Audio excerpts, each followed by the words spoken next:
everybody. It's 5:02. Sorry, we were a little bit late, but we will go ahead and get rolling for our fourth bird drawing workshop featuring John Muir laws.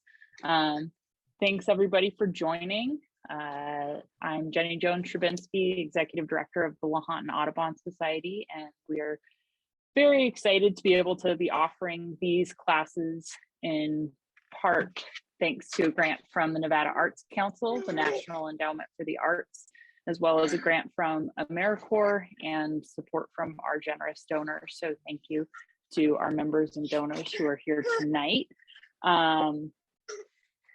Apologies for the background noise. My son is wanting to join in as well. Wanted to do a quick introduction to our chapter. We are one of 3 independent Audubon chapters here in Nevada, and we operate in the northwest portion of Nevada. And a lot of the things we do are education programs. This week we are launching our Birds of Truckee Meadows classes. So if you are interested in learning some of the local birds to northwest Nevada, those will be starting on Wednesday. And we also do some conservation work, and part of that conservation work is what we will be highlighting tonight with our partner from Great Basin Bird Observatory. Kayla Henry is here to share a little bit about the partnership that we've developed working on Pinyon Jays, which is a very cool species around here. And Kayla's gonna share a little bit about that project before we get to drawing. So Kayla, please take it away. I will.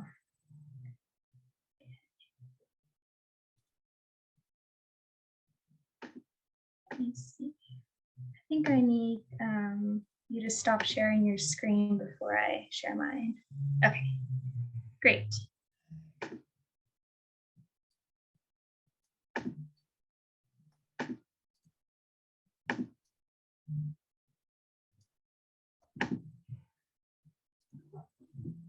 One second here, guys. Okay, from the beginning.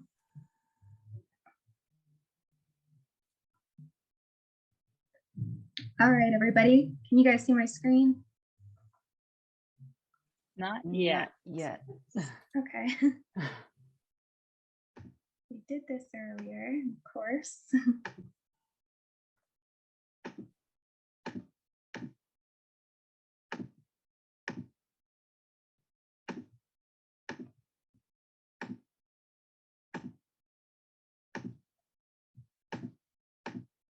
There we go. All right. Now I see. All right. Well, hi, everybody. Thanks for being here tonight, and thanks to Lahontan Audubon for having me on. My name is Kayla Henry, and I'm a project coordinator and part of the outreach team here at Great Basin Bird Observatory. GBBO, for those that don't know, is a nonprofit organization. We're based in Reno, Nevada, but do work all over the state and even into Arizona and Eastern California. We are a nonprofit organization of scientists dedicated to the conservation of birds and their habitats in the Great Basin and beyond. For the past couple of years, we've been heavily focusing our outreach efforts on Pinyon Jays, and tonight I'm going to give you a little bit of background on this iconic Great Basin species and share how you can get involved with our Pinyon Jay Community Science Project. Okay, so Pinyon Jays are iconic birds of the Great Basin, but their population is in steep decline. It is estimated that since the 1960s, we have lost at least 80% of the original Pinyon Jay population. Now, the reasons for this decline aren't entirely clear. One hypothesis is that decades of fire suppression resulting in pinyon juniper woodlands becoming denser, older, and less vigorous in terms of pine nut production could be a cause. Also, increasing temperatures and growing water stress may be contributing to declines in cone productivity, because pinyon pines are the main food source of Pinyon Jays.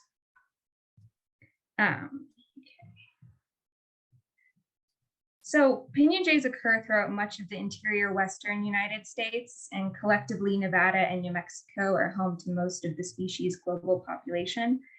They're pretty unique birds. Unlike most songbirds, they are highly social and they live in permanent flocks year-round. These flocks can be up to 500 birds. And they also are cooperative breeders, which means that young from this year will help raise the young from last year. So they have pretty complex social structures as well. You can also see from this map that Pinyon Jay distribution closely approximates the distribution of the pinyon pine and juniper trees.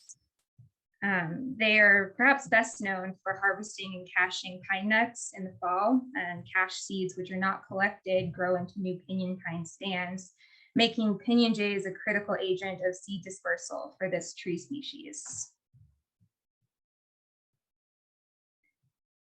Okay, let's get into a little bit of Pinyon Jay ID for those who have not seen this bird before. They're pretty recognizable once you're familiar with them.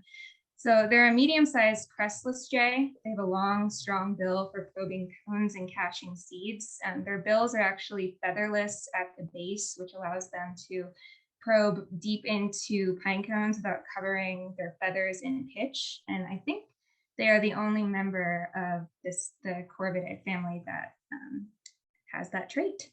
So they have shorter tails compared to other jays as well. And I'll get into a couple of comparison photos here. So this would be a Pinyon Jay compared to Woodhouse's scrub jay, which you can see the Pinyon Jay is a shorter tail. They are also duller blue overall, whereas the Woodhouse's jay is brighter blue with a longer tail. And this is just a fun comparison because we had some mistaken identity from afar in the field last year, looking at just bluebirds at a distance, mountain bluebirds and Pinyon Jays. So Pinyon Jays are larger overall, but mountain bluebirds are smaller and stockier overall and have a much thinner and smaller bill. Okay, so perhaps one of the most recognizable things about Pinyon Jays is their vocalizations. They're described as harsh nasal calls, crow-like. They have a quavering or laughing quality to them. I always think it sounds like they're laughing. I'll play a couple seconds of this for you guys.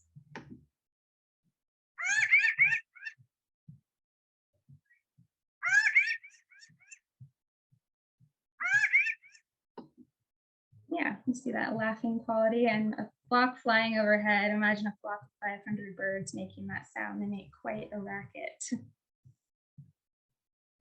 All right, so just a little bit of background about GBBO's work with Pinyon Jays. We've been working with Pinyon Jays for a long time, long before I started working for GBBO. We began the first radio telemetry project ever done on Nevada's Pinyon Jays in 2008 in White Pine County, which is in eastern Nevada. And we've captured Pinyon Jays using walk-in traps and mist nets. We fitted them with tiny glue-on radio transmitters as well, and we're able to track flocks. Through these studies, we learned that Pinyon Jays use transitional landscape in sagebrush juniper habitat, and they have relatively small flock home ranges, at least that's what we found to be true in Nevada, of about 10 to 15 square kilometers. And they make more use of the sagebrush understory than we expected. So we found that to be good foraging habitat as well as caching areas for seeds. We also do surveys for Pinyon Jays in northern Arizona right now as well, doing presence and absence surveys and just figuring out what habitats they're using down there. This is just a fun picture from one of our trail cameras. I believe this was in the Desatoyas. And to go out and mist net for Pinyon Jays, you first have to figure out where the flocks are and kind of lure them in. So we would go out with big 50-pound bags of peanuts and feed the Pinyon Jays, put the peanuts out and put up cameras and then see if they showed up. And this was a fun picture from one of those cameras. Okay, so back to community science. So again, Pinyon Jays are in steep decline and they're a hard bird to study. They don't, their habits don't lend well to, say, point counts or other protocols. So we need to gather more information on this bird. And the best way to do that is to get more bodies on the ground out looking for jays and marking where they are and where they are not. And this is where our partnership with Lahontan Audubon comes in.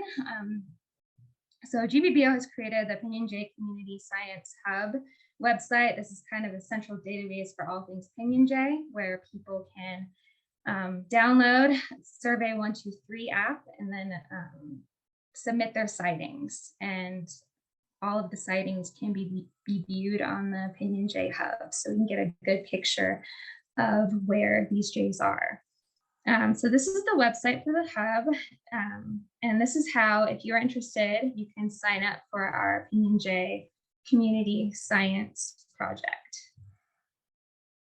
So the first thing you'll do when you go on is you'll create a free user account and ask to become a data collector. All these instructions are written out on the hub. And let's see here. And we have great resources so you can learn how to become a data collector for this project.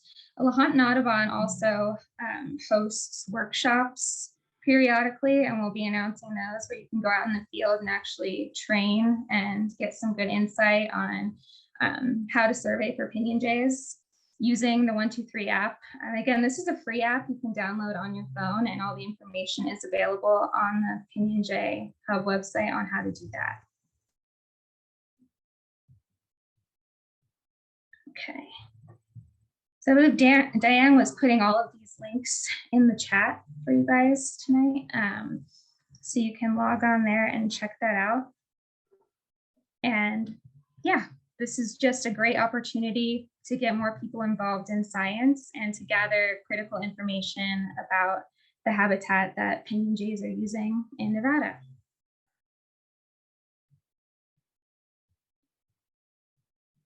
And one last thing before I go, GBBO is hosting the Nevada Birdathon. This is a walkathon type competition taking place from starting yesterday, May 1st through 15th.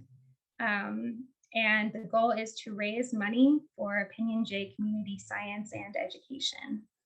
You can go onto our website, gbbo.org/birdathon2022 to learn more about that and how to get involved. Thank you.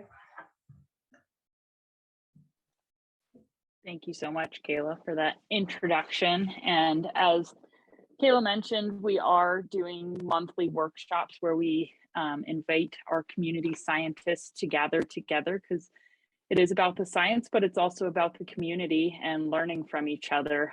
One of the really cool things about this project is that there is no specific time commitment or location commitment. If you want to be part of it and you happen to be out birding somewhere and you notice Pinyon Jays, you can record something. I go out with my son, I go out with my dog, I go out with groups of friends, and it's a great opportunity to be out there and contributing to science. And you only have to know that one species. So it's an easy entry for a lot of folks to join us. But our next outing will be on May 21st, and we invite our folks who are already doing surveys to come out and meet folks who are new to surveys, and we can learn from each other and we can talk about the protocol and learn some of the locations that are good spots in our area to do surveys. So we'll be sending out information about that.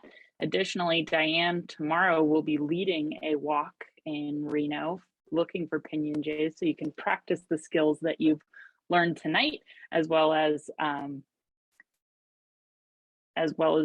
submitting records, hopefully, that you'll find a flock tomorrow. But with that, I'm gonna have you stop sharing your screen, Kayla. And I will share my screen. If you have any questions about joining this project, as Kayla said, you can go to the hub site, but if you are in the Reno area and want to be part of our little community of Pinyon Jay scientists, you can reach us at contact@nevadaaudubon.org. And for tonight, if anyone's not familiar with Zoom, Zoom webinars, you are automatically muted and your video is off. But if you do have a question, please put it in the Q&A. There's the option for what are the two options? Chat and Q&A. Questions tend to get lost in the chat. We try to get them all, but if you put them in the Q&A, it's easier to keep track of them because there's sometimes other conversation happening in the chat. And we will have time for questions at the end. This will also be recorded, so if you missed something and want to go back, it will be available on our YouTube channel later this week. And with that, I will stop talking and pass it off to you, Jack. Thank you so much for being here again. Well, thank you. Do you have, before we get started, do you have any updates on sort of the status of getting listed status for these jays? Yes, thank you for reminding me. So actually there was a petition, I believe last week, from Defenders of Wildlife to list this species as an endangered species. And one of the requirements when a species is being considered for listing is that they have data. They can not be listed because there's not enough data to support that they're endangered or not endangered. So they just say, we have data gaps, we can't list them right now until we have that. So we're really excited that we had already started implementing this project and that GBBO has been collecting this data for a long time and helping to really build that body of science that will hopefully it would say that the science would show us that they're not endangered, but I don't think that that's what it will show. But what it can show is how we can potentially recover the species.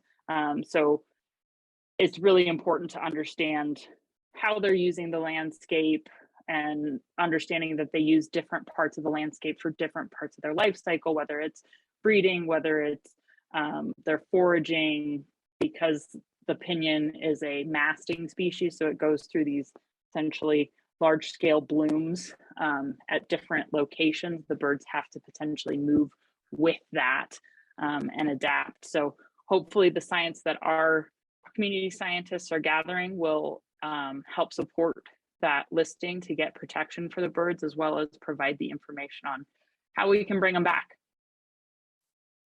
Excellent. Thank you.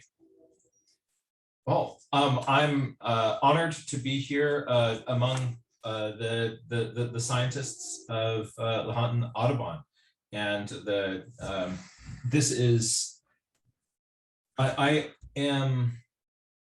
this kind of research is so important to try to give us baseline understanding of what's going on, and if we're going to have any evidence-based approach to working with these species. The work that you're doing is really valuable and important. So I want to encourage people, if you are within the range of this little critter, this is a great way and a fun way to make a difference. You can go out journaling and sketching and contribute to science. So really want to encourage folks to, it's a really powerful way of taking our birding to the next level, right? One is like, I'm out here, I'm enjoying this stuff. But if I'm really contributing to citizen science, that's a whole other level and feeling of connection and satisfaction. You're then connected with this community of scientists and conservationists all over the world by doing that work. So thank you folks for the folks in the Bird Observatory, as well as Lahontan Audubon for what you're doing. Today, what I want to... Really quick, I should also mention there are other Audubon chapters involved as well across their range. So there's folks down in Arizona, and I believe New Mexico's coming on board, and we're working on Utah as well. So even if you're not in our area, your local Audubon chapter may be involved, and you can use that hub site to learn more about it. And if your chapter isn't involved, right? You can still be involved. Yeah, you can still be involved. And also it'd be a great time, like at one of your chapter meetings, to say like, hey, here's this great opportunity for us to connect and make a difference together. All right, so yeah, coming soon to an Audubon chapter near you. I want to show you today, though, some tricks and techniques to, should you encounter these little rascals out in the field, how to get your Pinyon Jay on. And I'm going to start just with kind of quick gesture sketching the birds. And then we're going to kind of get into some of the details of making the birds look like the birds. But I also want to take a look today at the idea of color, because there are some kind of interesting strategies to get the colors. So there's some, it's fun, there are some subtle colors happening on these birds. And so this is a great way to look at how can you create those. And it gives me a chance to talk about color theory, which is one of my favorite topics besides birds. So let's bounce over to a share screen and see what we can do. All right, so this is working and there is my, all right. I'm going to close a couple of windows, hide the video panel. I'm going to hide my floating meeting controls. And I'm good to go.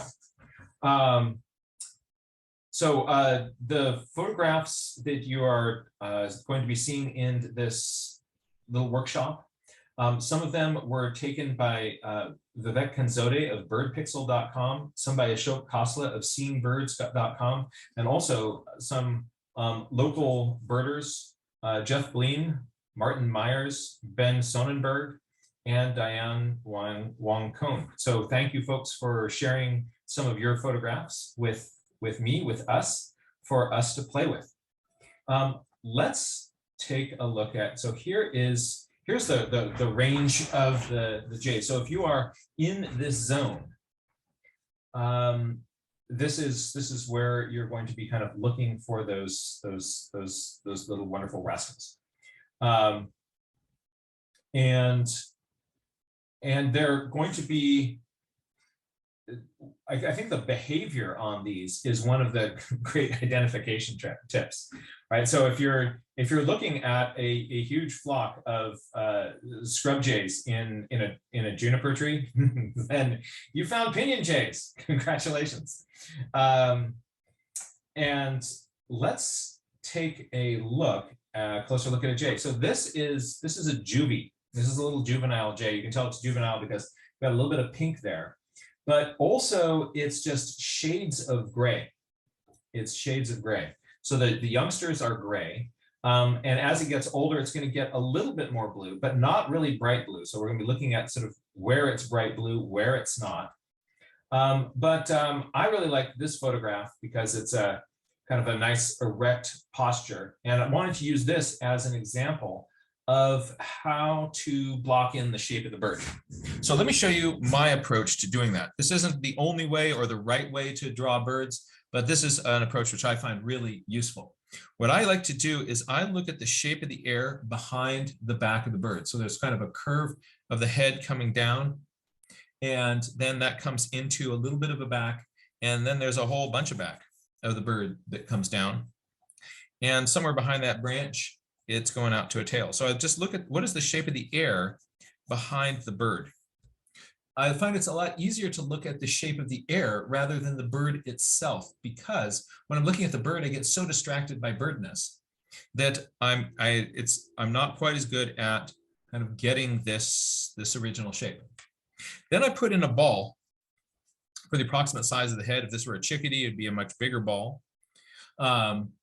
And that kind of gives me a kind of a placeholder for then putting in the front of the bird. I'm going to drop in what I call an eye beak line, which is a line that goes right, the eye is going to sit on top of this, the beak is going to be sort of set out right on top of this. And so that one line, you kind of go like, oh, my bird is looking in this direction. It's not looking up, it's not looking down. And then I look at the shape of the air underneath the throat. So notice on this one, it's going to kind of come down. It's going to come down a little bit more. And then it's going to be coming in there and hidden by the branch. So again, I'm looking at shape of the air, placeholder for the head, and I give myself a beak. Then the shape of the air on the other side of the body. Another very useful line is the angle of the forehead. And so I will get that. Some birds have a very steep forehead, some have more of a slope. But once I've got that, I can start to fill in more details on it. My bird is looking a little bit thin here. Notice side to side, that's a little bit skinny. Wonder why it's so skinny. I think I want to kind of swing this out a little bit. See how easy it is for me to kind of give my bird just a little bit more heft. If I'd drawn in details, then I wouldn't be able to really make those changes. But at the start, it's easy to sort of change like if my bird was too wide, I could make it a little bit skinnier. But at the start of a drawing, you've got a lot of flexibility like that. Another thing I'm going to do is notice where in here does the wing start, where sort of the wrist of the bird is somewhere in here. And from there, the wing is curving down this way.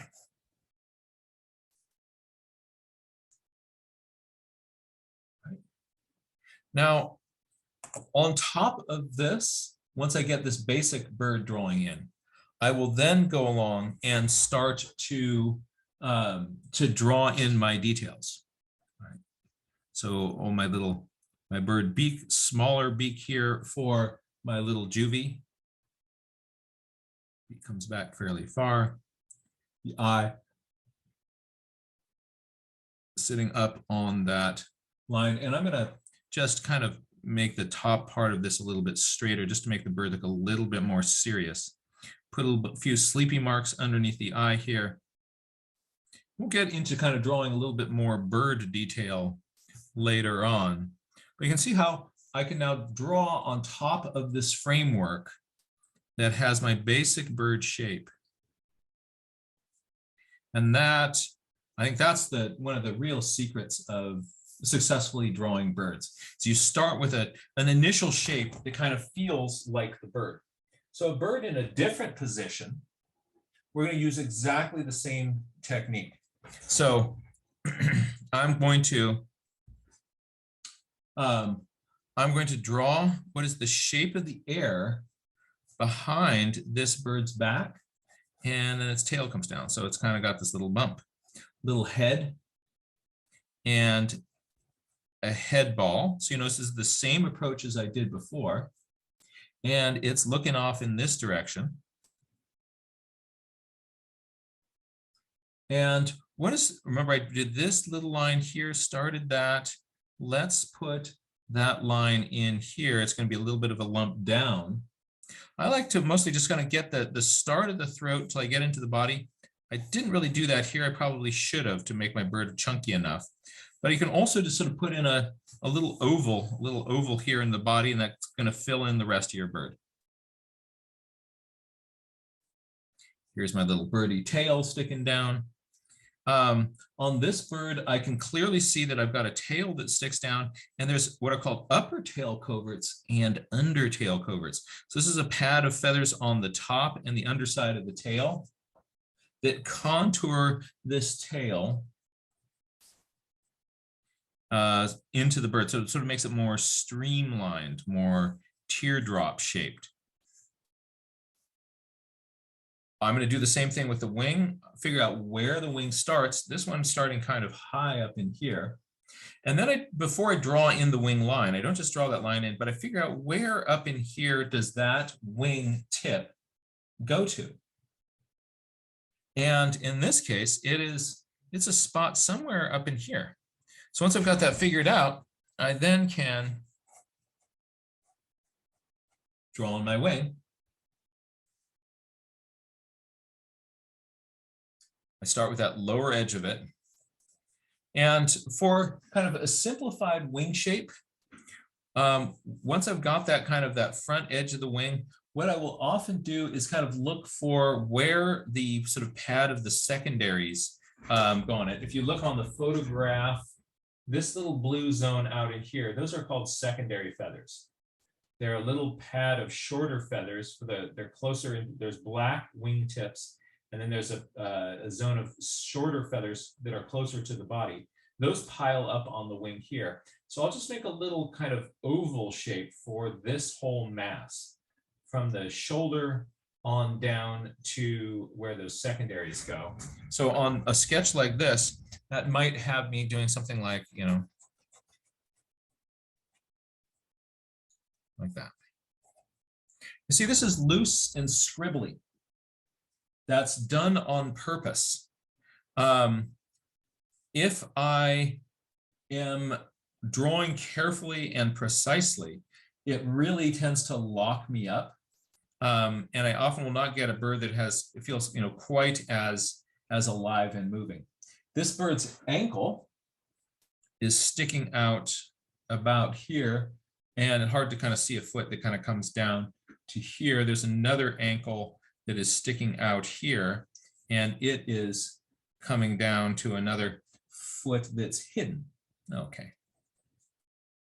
So I've got sort of hidden feet in that area. The little foot comes down there. And then we're going to put in a whole little stick.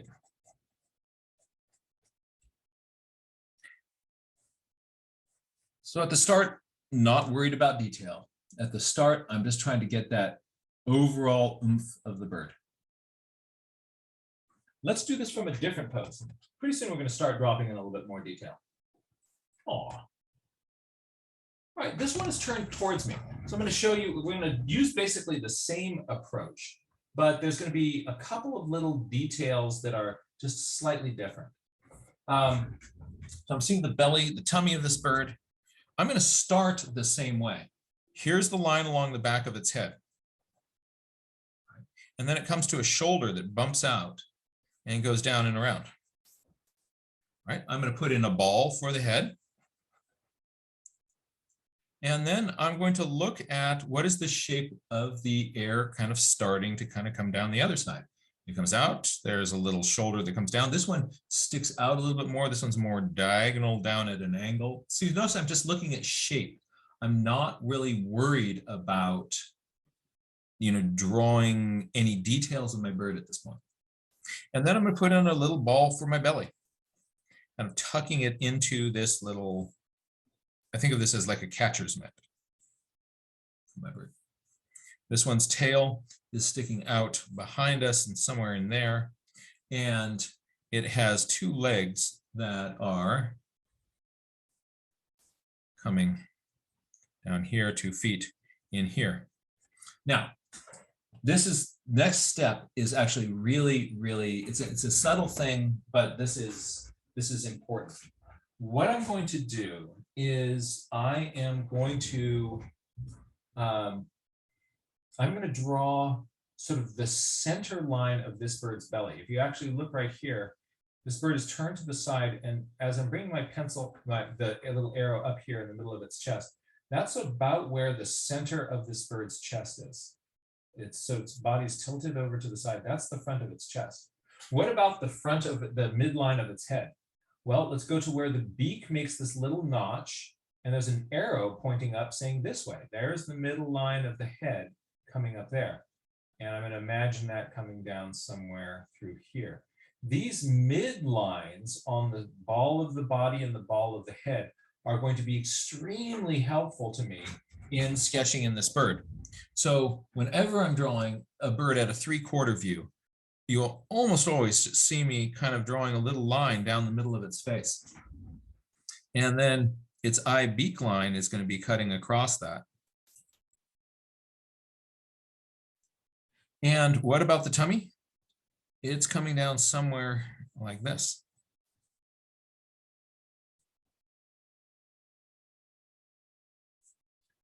A few other lines which will help me just to keep thinking of this thing as round is I want to imagine a little snossage here. A little snossage. I'm going to put a stick through my snossage. If I were to draw a line, if I were to look at this sort of edge on, and that were my snossage, and I were to draw a line across here straight and straight, if I turn it like this, that line becomes a curve that hooks up on the snossage like this. And so if I'm looking at a bird like this, thinking of how those kind of curved lines here across the base of the neck, and look at this on the chest here. I'm going to come down to this center line, and then from the center line, that's where center line. Once you hit the center line, that's where I'm going to start making my way up. So I'm putting a few little. Let's think of this bird as a 3-dimensional thing line in there. So these little curved lines, that's just going to help me as I'm sketching this to think of it as a three-dimensional structure. Let's put in a little bit more, let's kind of fuss with that head just a little bit. Whoa, but not have our screen go black. Unplug.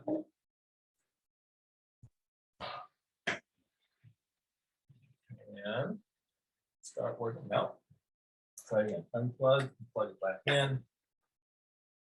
We're having some slight technical difficulties, but I just wanted to give a shout out to all our local Audubon members and photographers that have given their photographs as reference photos for this class. They are all local. They have websites and they are just amazing photographers and birders in our area, and I just want to thank them. Yes, thank you so much. We really appreciate being able to share how cool these birds are using your work. So once I've got this basic thing drawn in, I'm going to switch pencils from, I like to do a lot of these kind of initial lines with a really light colored pencil, and then I'm going to dig in either with graphite or with a pen. Here I'm using, this is just a mechanical pencil with rather soft lead in it. So this little place where these crosshairs meet right here, that's right where the bird's beak is going to insert into the head. So the beak is going to start here and then it's going to be poking out this way. So I am going to go from the top of that little shape out. And these birds have long beaks, but if the head is turned a little bit, then that beak doesn't appear as long because it's a foreshortened towards you just a little bit. I'm going to make this one come out to the bottom corner of this and put a little bit of a hook here by the lower end of the mouth. Here's just sort of a quick view of how bird beaks tend to attach into bird heads. There's a little bit of a curve in the top nostril here. On a lot of other jays, this nostril is going to be covered with a little ball of fuzz, not so in this, but see how there's a little curve that goes into where the mouth is. There's another one that happens on the bottom, a little curve there. And then the chin feathers actually attach out here underneath the bill. So they go out from that. So, but now we're looking at that at this in this 3/4 view pose. So what I'm seeing is kind of a line coming down here between the white and the blue. I've got a straight edge coming down here. And look at how far that is coming out underneath the bill. That's because the feathers come out here and this head is turned towards me just a little bit. Here is, I'm going to make a little arrow pointing up here on the forehead. And on this side of the head, my feathers are going to kind of come down and hook in. And then I'm going to hook them up on the other side. Eye goes on the eye beak line, fairly close to the front, but look at there's a little bit of space here, that little black zone in there. That black zone is called the lores, L-O-R-E-S. And if I don't put my lores in, I end up with my beak just a little bit too close to the, I end up with my beak just a little bit too close to the eye, or the eye a little bit too close to the beak. If I leave a little highlight in the eye, then the eye looks wet. That's a cool trick. So Jack, just a little warning, your drawing is getting off center just a little bit. Ah, thank you. All right, let's note where the top of this bird's head is. It's a little bit before the eye. So if I draw the head back like this with the highest point back here, it's not going to be in the right place. I'm going to try to put the top, highest part up here. And then we're coming back around. This line looks a little bit too hard to me. So I'm just going to put a few just little kind of little ticks in it like that, just to make it feel like it's a little bit fluffier.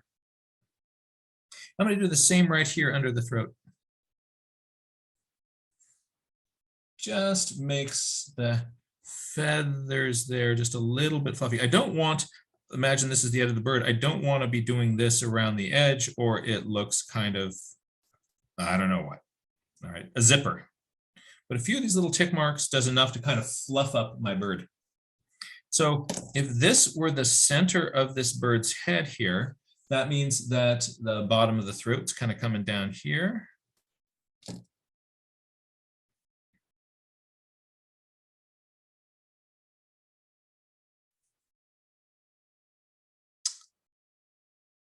We're going to kind of get into the details of what is happening here on the cheek of the bird, which ends up being a really interesting thing. Before I move on from this, though, I want to look at this. If I take this area between the eye and the beak here, and I just kind of darken that in, put a little bit of dark into my lores there, that does a lot to kind of connect this beak with this eye, and also makes the bird look just a little bit more serious.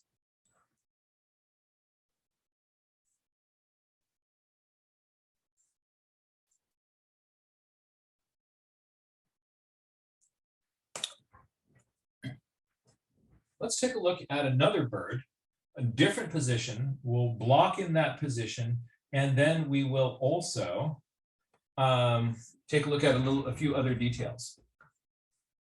All right. So you know what I'm about to do. I'm going to start with the back of that bird.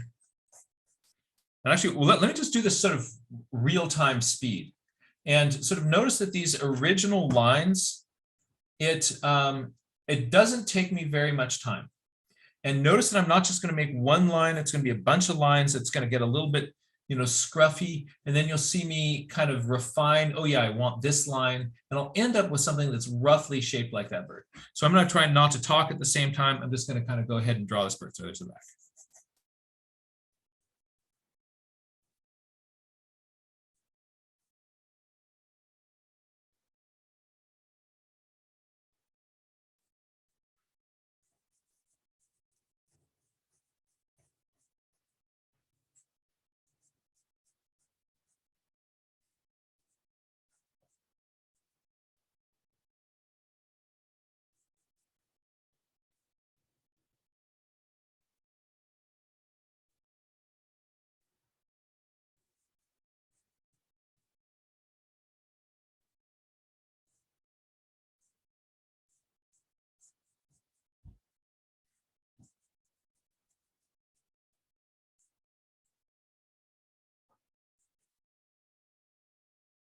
There you go.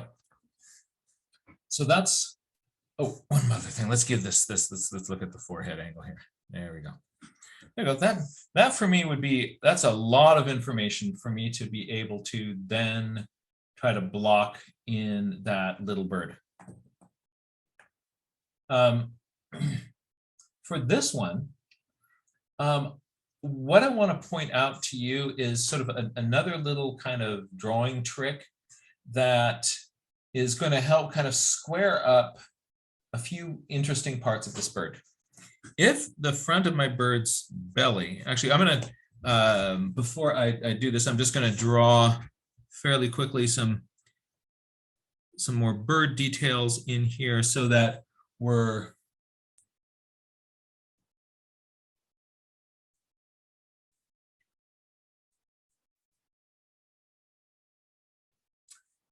a little bit fluffier towards the back here.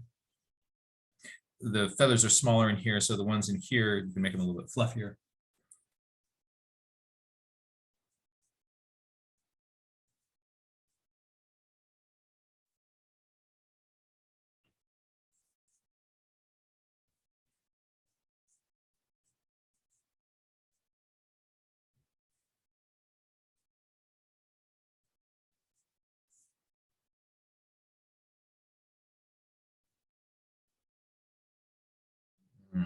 So mine is kind of a bump back here. This one has more of an even forehead. So I'm gonna round that up. So notice like where does the real bird have the peak of its head? Is it more kind of rounded across the top, or sometimes you know, if you put a little bump in the top of the head and it isn't there, it's going to make your bird look a little bit silly.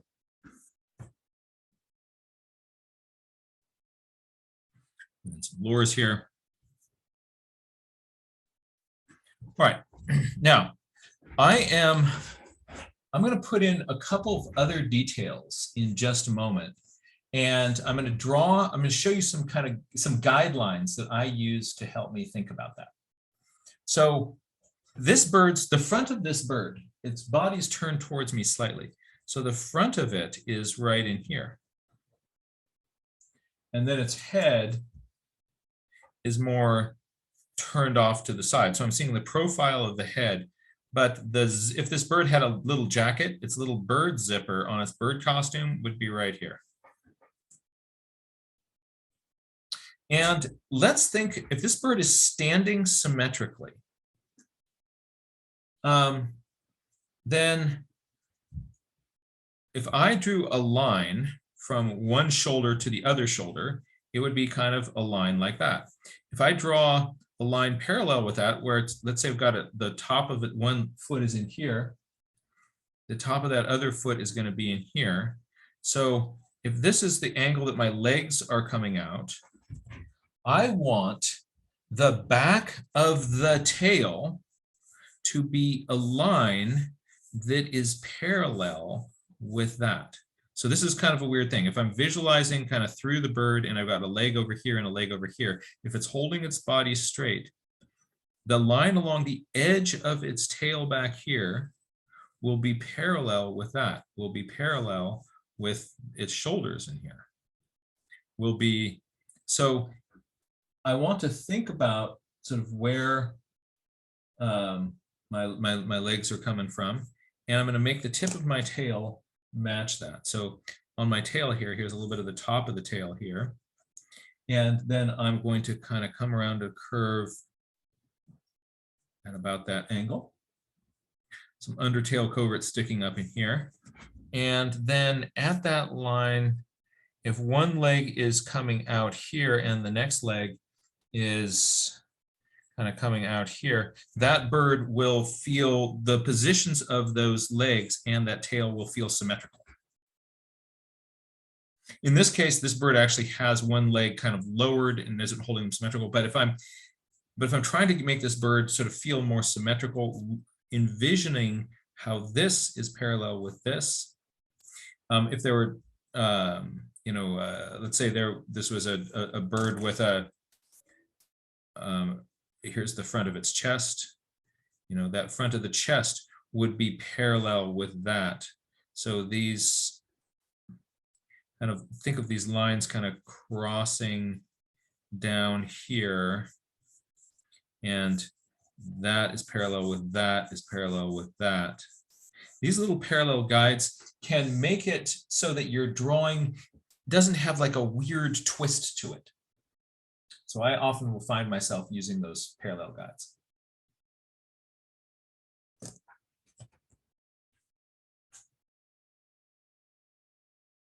Ooh, this is cool. Right? So here the bird is really tilted and twisted towards us. We're not going to get lost in the detail of the wing and freaked out by it. But let's just think about how we could go about blocking that in and how we can then visualize a bird like that to help us get it down on paper. So here's what I'm going to do.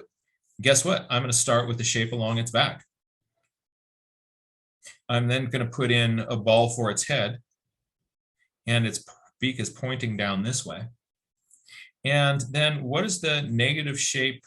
What is the shape of the air in the front of the body here? I'm kind of seeing that kind of curving down like this. All right, and then I use that to put in a ball.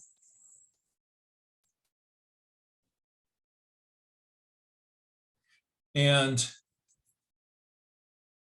I have a tail that is coming off at an angle up here.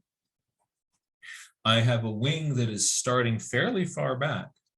And where is it going? It's going to a point out here in space. So it's kind of in here, and it's taking up a lot of real estate on the back in here.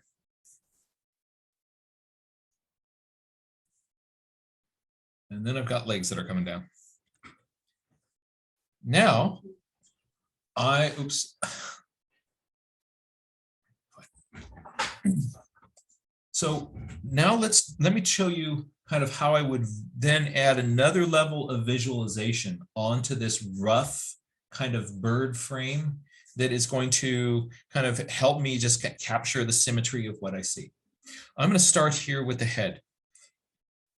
The center line for its head comes up and it's rocking around here. And then it comes down here. That center line is going to be really, really important. And the beak is going to attach, all right here is going to be my kind of my eye line going across here. The beak is going to attach in there where those two lines meet. And now I'm going to put in that beak and then work the drawing out from there. So from the top of kind of going on that center line, the top of my beak is coming down here. I can see a slight curve in this whole beak.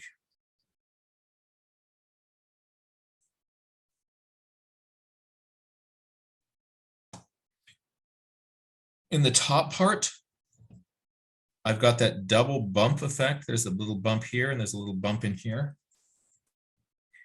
Let's look at the angles. Look at this negative shape angle. The shape of the air right over here. From this beak, it comes up and then it goes back.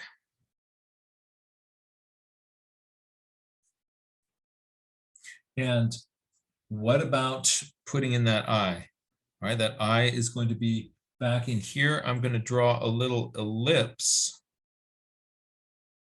Instead of an eye like this looking at it straight on, I've got a little ellipse in there that is connected by that little dark lower zone.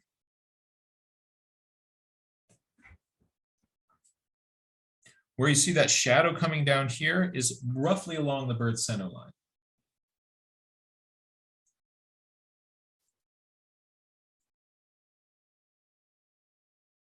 That means I've got this cool little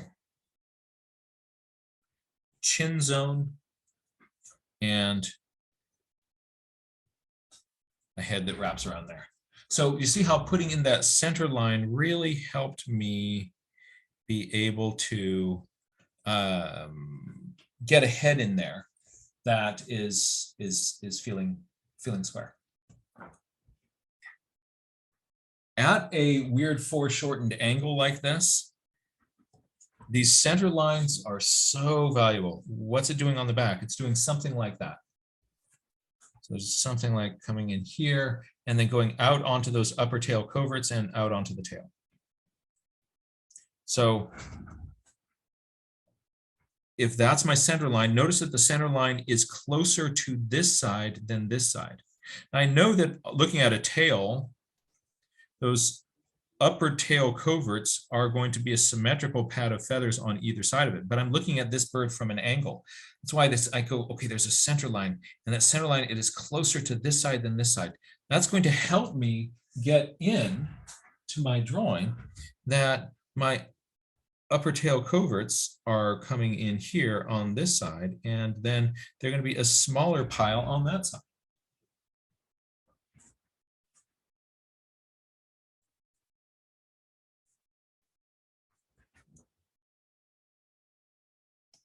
Let's think about what that does on the tail. All right, so here's the center of my tail. It's going to be a smaller side here and a larger side here.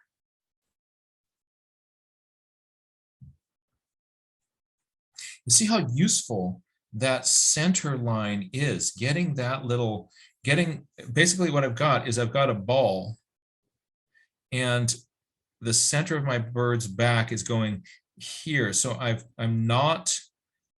it helps me fight against my tendency to want to make everything really symmetrical. So on the tail here, I'm going to draw this line coming down. I'm going to kind of put in some of these little breaks, making it look like it's not a perfect edge of a feather. There's the far side of that little feather. And then a little bit of tail on that side. And then the feathers are coming down on this side here. So I just put in some of these little kind of, you know how a feather looks. You've played with feathers, and where they kind of break, they make these little V's. So I put some of those in. It just makes the feather look a little bit more feathery. Notice if I don't do that and I just put in lines, it looks a lot more mechanical. But just, you know, a little bit of, let's make this a kind of a roughed up feather. Goes a long way to making the bird just look a lot more organic. This is also, do you remember those parallel guides that I had up in this bird? Let's apply that idea down here. Right, here's a line going across the base of the tail. Here's across the tip of the tail here. I'm going to imagine that parallel line is also going across the back of the head here. Right. And also I'm going to imagine a line at this same angle connecting the tops of the both feet. So here's a foot that is sticking out on this side of the bird, and its partner foot is going to be coming from some point in here. So that means I'm going to see more of this leg and less of this leg. Oh, those aren't parallel. Look at that. Oh, I want to get that parallel.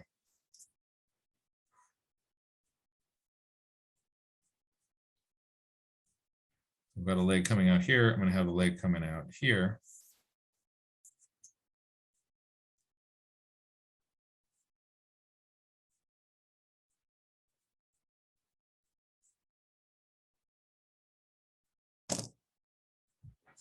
For this wing, were we going to get to the wing? Yes, we're about to get to that wing. So for this wing, I'm going to simplify it to a few basic zones. I have up in here, this clump of feathers right here, these are part of the bird's back. Those are called scapular feathers. Scapular feathers up in here. These are the secondary coverts here. Notice there's a big row of them, a middle-sized row, and a smaller row. This little clump of feathers here is called the alula. These are the secondary feathers, these are the primary feathers, and these are the primary coverts. Now, if this is your first time kind of breaking down a wing, that didn't land anywhere and you're going like, okay, I've already forgotten what you've just said, that was not helpful. So if you have done this before, then kind of reaffirm yourself like, oh yeah, check those different zones, check your zones. But if you're new to this, here's kind of a useful way of simplifying a wing. I'm going to do it more in a side view. All right, here's my sort of first starter wing. Whoops, let's get that. Here's my first starter wing, right? What I've got is there's a zone of long feathers called primary feathers that stick out the bottom. There is a pile of middle length feathers called secondary feathers that sit on top of that. And then there are, closer towards the front of the wing, there's a zone of what are called covert feathers, and those go in a big row, a medium row, and then small rows up in there. There's also a little pad of feathers over the top of the primaries. Those are the primary coverts, and one last bonus feather in here. So even this is a lot to remember. So, and then we're going to add on top of that that there is this pad of scapular feathers, back feathers, that is going to cover up this part here, the top of the wing. So if I'm really simplifying this wing, here's what I do. I think that the distinction between primary and secondary is really important. Yeah, the edge, oh yes, thank you, sorry. Thanks. The edge where the coverts come in and make the top edge of the wing, that's going to be an important line. And also this curve of where the coverts are. So if I could take all this structure and break it into primary feathers, into secondary feathers, into a covert zone. So just for the whole wing, 3 zones. So I'm now ignoring for the time being the primary coverts and the alula, and have the top part of that be a big curve where the scapulars are. That is going to be, that's a useful sort of shorthand for a wing. So let's put that in sort of a simplified wing on this birdie. And what I've got is across the back of the bird here, there's this big curve of the scapular feathers.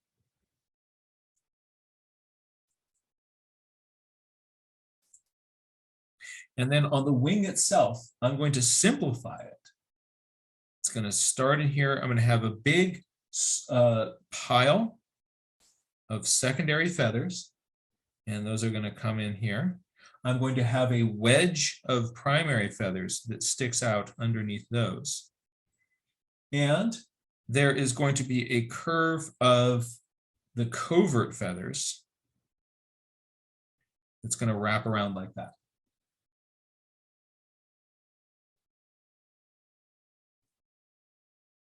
So 1, 2, 3 zones for the wing. At this point, I'm not getting into drawing feather, feather, feather, feather, feather, all these little, all the feathers in here. For field sketching, you can get really, really lost in that. So I would suggest for now, just let that go.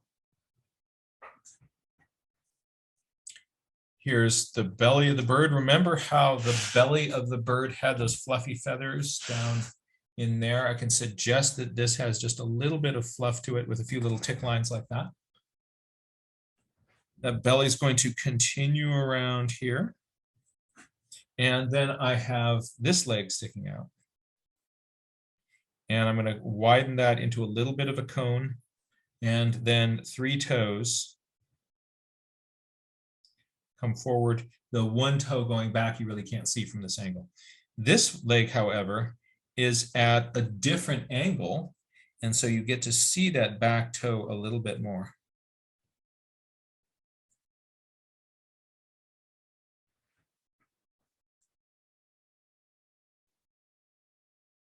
I'm going to draw these 2 toes together and this toe separately. Very often you'll see 2 toes held together on a foot. To give a suggestion of detail, I'm going to hint that, look, there's some scales on the feet, just a few little scales.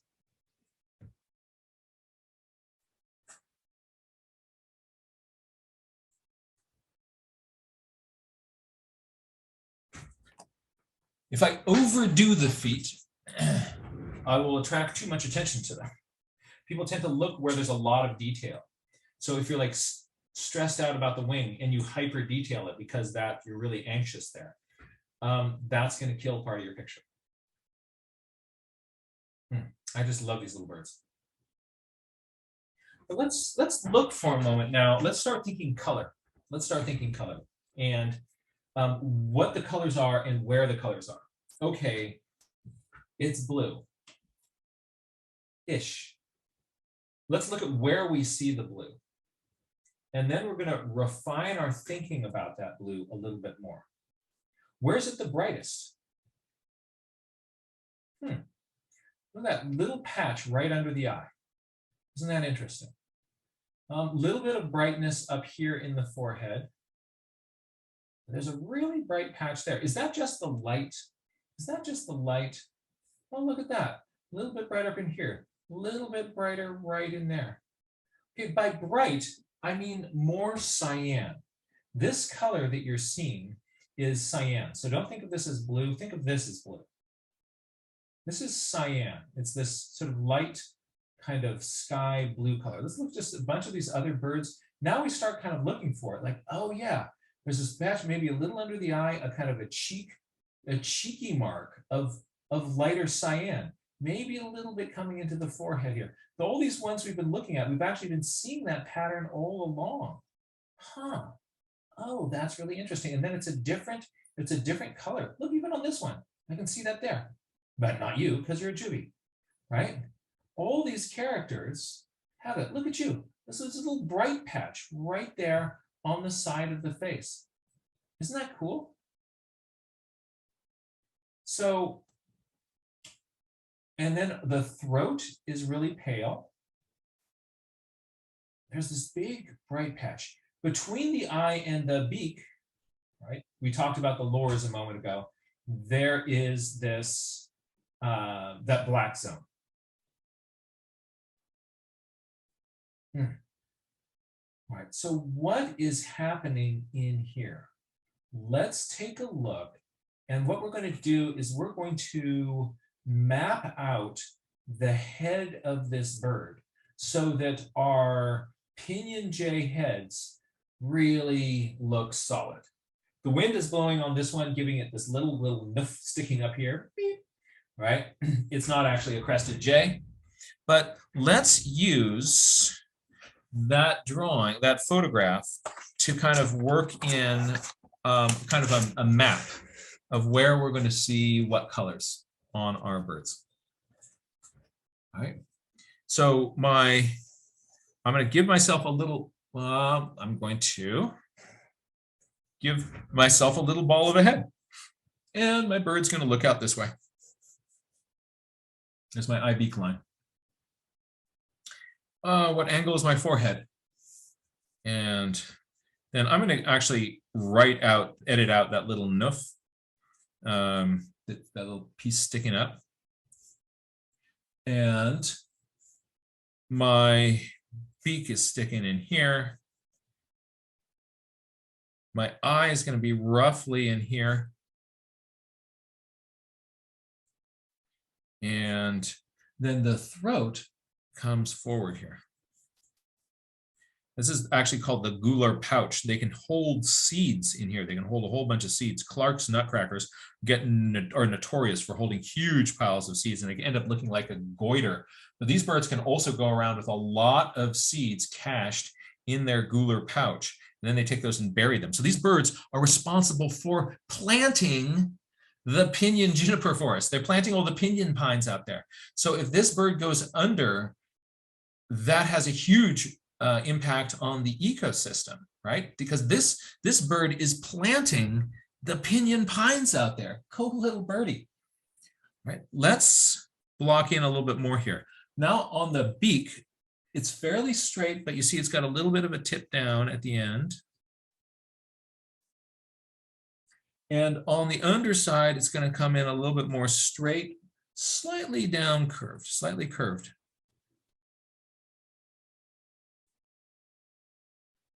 The line in the middle of the mouth, it's hard to see, right? So what I'm not going to do this. That will make it look like a cartoon. But where I see a little bit of a hint of it, I can kind of suggest that in. There's a lovely little nostril up here, and it's such an interesting feature on this bird because it's a corvid, it's a jay, and I get to see its nostril.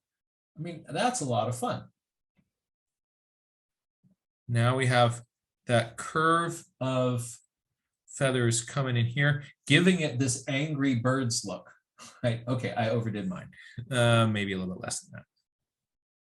But in this zone here, that's where I've got this, the lores, that little dark patch. Let's draw in our eye. I'm going to make it roughly circle with a slight almonding out on the sides, but roughly a circle. And I'm also going to put some sleepy bird marks around my eye, especially under it here. I think that the next, yeah, so I'm going to get these kind of sleepy bird effect going. This one is 3/4 view looking towards me. That's why a lot of the proportions are different on this bird. But I want to kind of get those rings around the eye. Now, I'm going to give it a bit of a forehead. We're going to come back here. Let's make it slightly fluffy. And on the throat, see, where in here does that start? It doesn't start here. Nope, it's fairly far out here. That's really cool. So we've got this little gular pouch fluffed out here. And let's make that fluffy. So on making that fluffy, what I'm going to do is I'm going to make a few little marks that are heavier out here, and then they're going to flick in like that. You see how I'm making dark outside inward flicking marks? I call these Bilberry Marks after my favorite illustrator, William D. Barry, who would make these little marks on the sort of in animal fur or places that he wanted to be. You put in a few of these little kind of things in it, and it really starts to it makes it feel a little bit fluffy.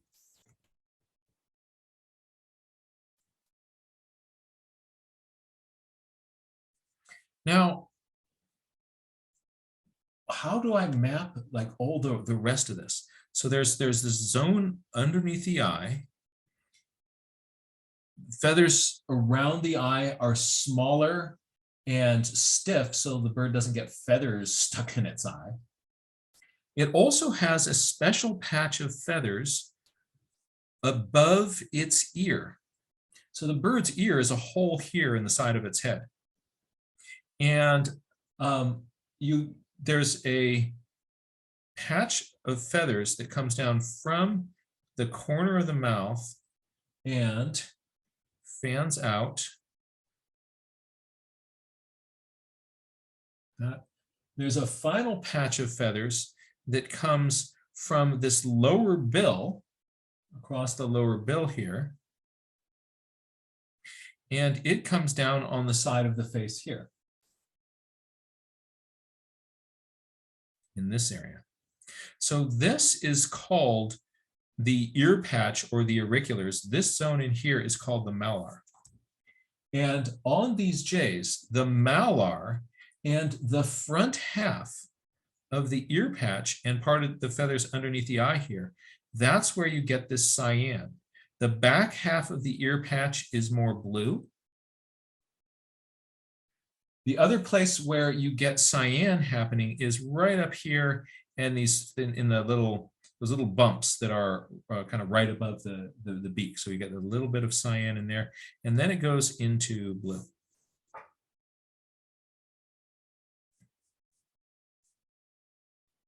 I'm going to stick this head out a little bit. Now, if I want to color this, if I want to do it just with graphite pencil, I can. All right, I'm going to put that a little bit darker there. I'm going to put a little highlight in the eye. I'm going to darken around the eye here a little bit.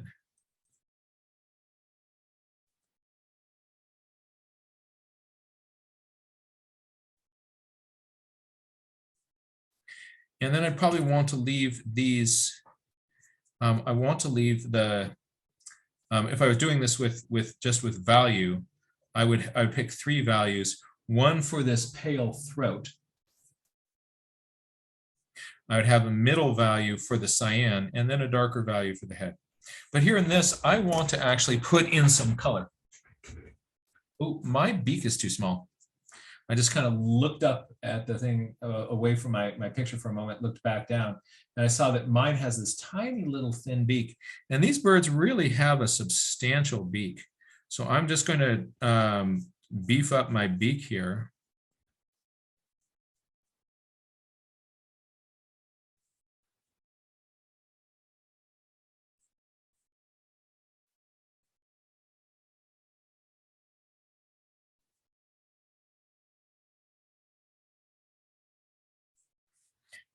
Now I've got a bigger, better beak.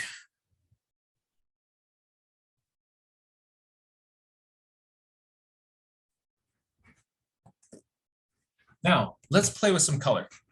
I want to show you a weird thing about color. Remember I was talking about cyan?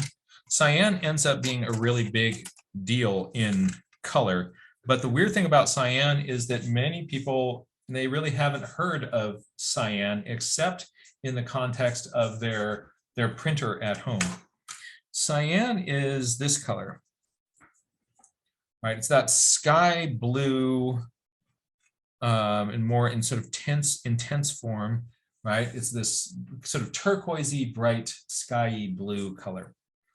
What's neat about cyan is that cyan actually is the primary color. You need to make sure that if you have a set of watercolors or colored pencils, you cannot mix this sky blue by taking a dark blue, say ultramarine blue, and you can't take a dark blue and dilute it and be able to make cyan. All you do is you get light blue.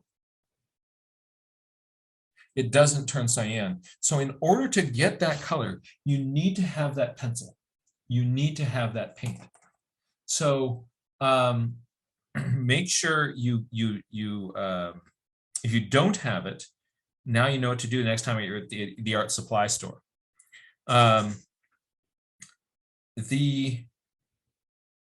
So this cyan, I'm going to put that cyan in first. So I test some colors here on the side, my watercolor. I like what I get. I'm going to put that cyan up into its little foreheady zone. And I'm going to put the cyan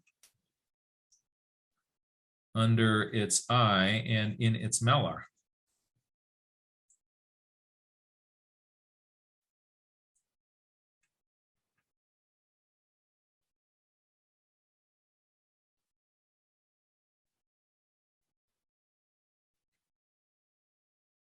Then on the back of the head, there's blue. So what is blue if it's not a primary color? Blue is actually a mixture of cyan, right, with just a little bit of magenta added into it. Too much and it turns purple, but just a little bit of magenta, and I can make blue. And in this case, it's sort of a blue-gray. So I've got some various grays on my palette. And I can take parts of those and put them in. Another thing you can do when you want to gray things out is you can take some brown. You can take some brown paint and bring that into your if you put brown in with the blue, it turns it into much more of a gray blue. So that's what I did here. I just took a dark brown and I put that in. So I'm going to put that, wash that across the back of the head, and that ended up being just a little bit too gray.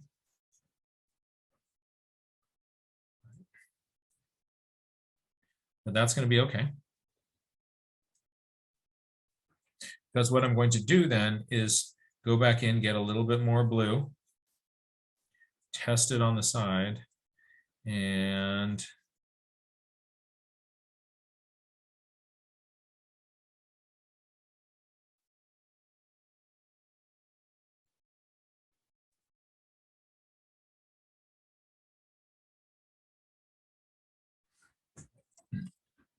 so there's my first coat of paint.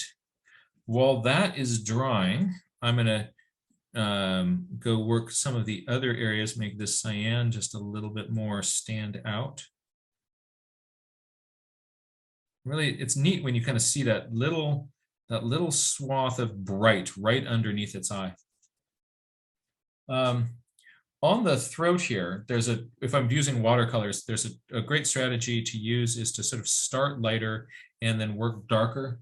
I'm going to start just with a little bit of, oops, somehow that turned blue.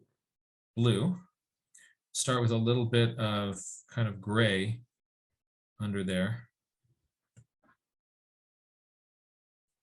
I want to give it a slight cyan tint, but very, very pale. So off on the side of my paper, I make sure I don't have very much blue in there. I want to kind of just tint that lightly. And then while that's drying, I'm going to go in, and you can mix blacks by taking blue and brown. Another thing that you can also do is have black right there on your palette, which is convenient. I'm going to test those colors. And For the beak here, I'm going to put, oh, that's very more blue than I thought it was.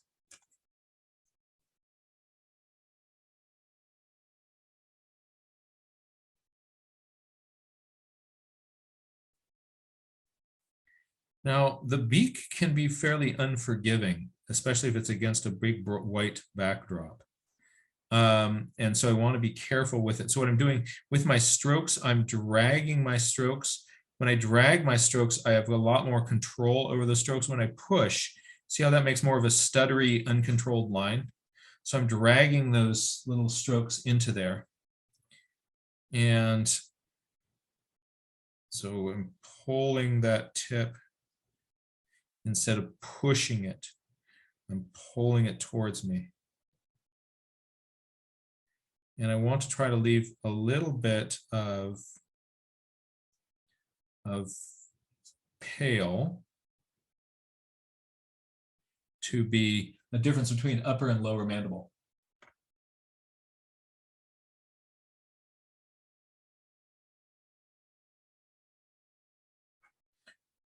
And back into the lores. If we kind of zoom on those lores again,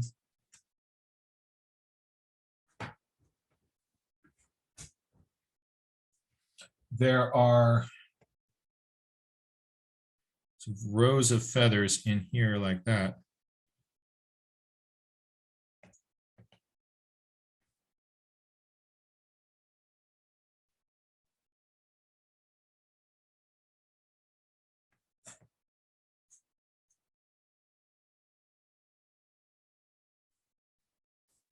And I'm going to make the eye dark, but I'm going to leave a little bit of a highlight in there to make it look wet.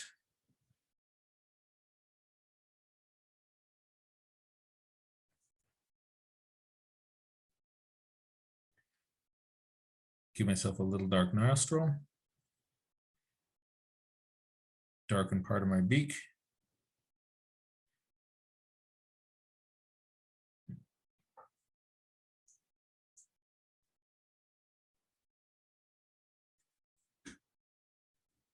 Now, I'd like to get also a little bit of texture in on the head here. To do that, if I get in here and I draw feather, feather, feather, feather, feather, I'm going to get so lost in the detail that it's going to end up kind of looking like a pine cone. And that's not the effect that I'm going for. So if I kind of look at it from a bit of a distance, I can see there's a bit of texture. And I just want to get a hint of that. So I'm going to show you a trick which I do with my brush. I'm going to get a color here that is going to be kind of a gray, but I want it to be not too dark.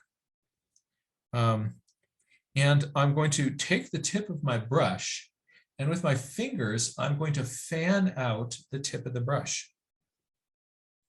So it makes a bunch of spikes like that.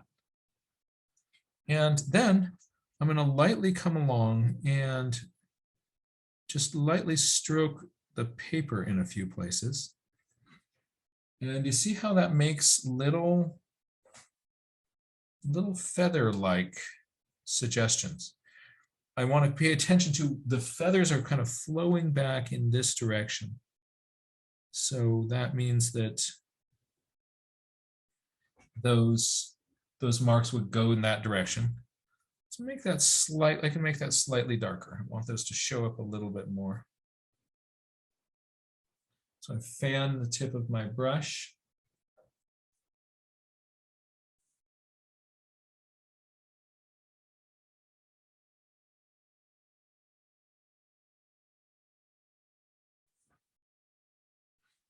A little bit towards the back of the ear patch. A little bit under the eye here. Remember those sort of sleepy marks that I mentioned? I can suggest that.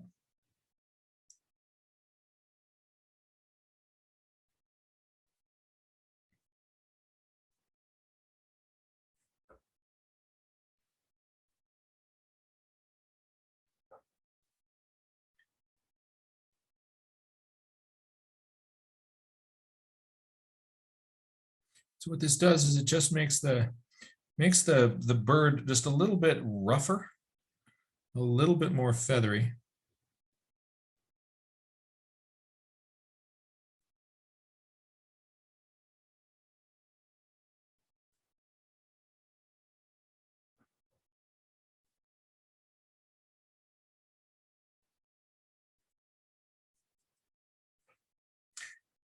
I start lighter. I can always go darker. But if you start darker, it's hard to then kind of go lighter, because it's hard to erase with watercolor.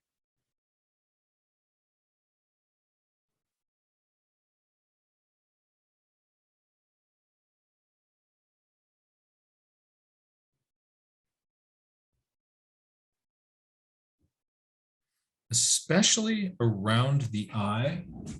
Let's go to that zoomed in one. Especially around the eye, if I put a little bit of detail around the eye, people tend to look first at the eye on your bird and then kind of look out from there. So if there's a little bit of extra detail right around that eye, the whole drawing will feel detailed to people. I'm like, wow, that's a really detailed drawing. Really, you just dropped in some detail around the eye. So I'm going to put a little bit of detail around the eye on this bird.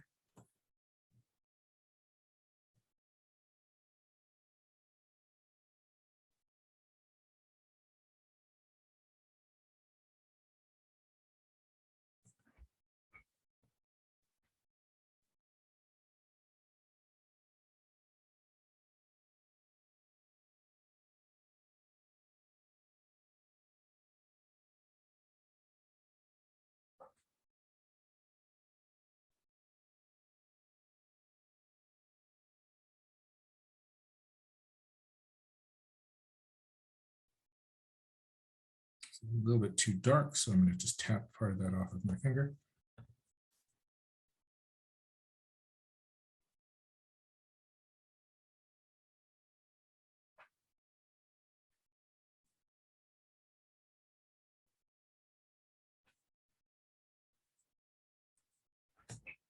And finally, I'm going to come around the outside edge with, this is much darker paint. I'll put a few little flicks going in like this. This might be some places where we're sort of seeing some cracks in the feathers.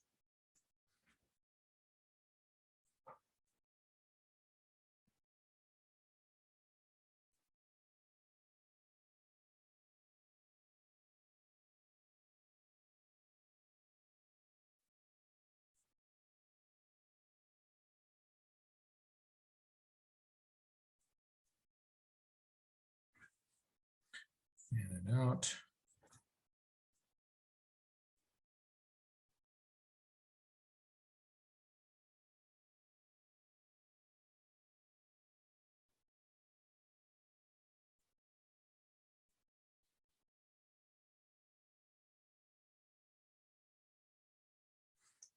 I think I should stop, because up to a certain point, it looks good and feathery, and then you get past that point and you say like, oh, I should have stopped a few minutes ago. Maybe give this a little bit of texture under the throat here. Yeah, that's fine. Too much and it'll feel like it has a gray throat instead of a mostly white throat.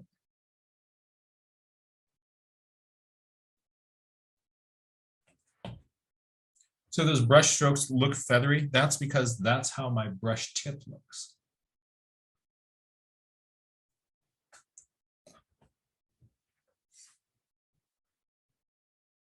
One last cool thing that I can do, and I love to do this, I do this on a lot of the drawings that I do. Once my drawing is dry, once the watercolor is dry, and to make this more dry, I'm going to bring in the Conair Vagabond 1600.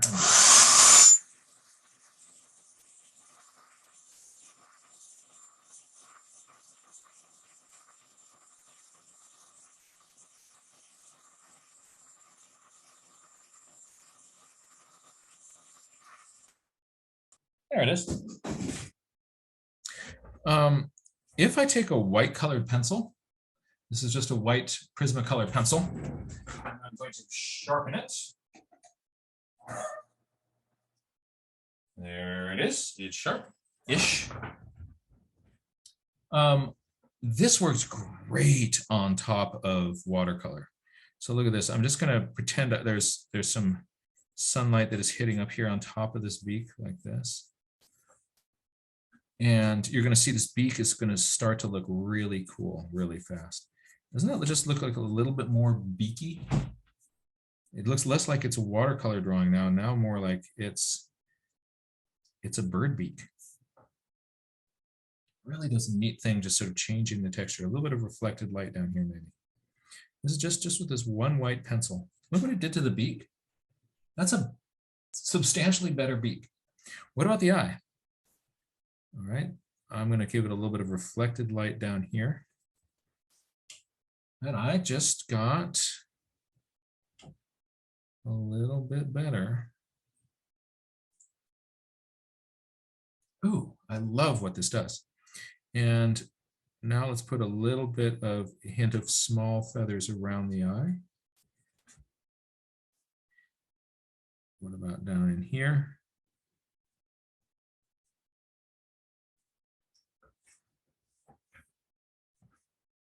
I'm going to give the forehead a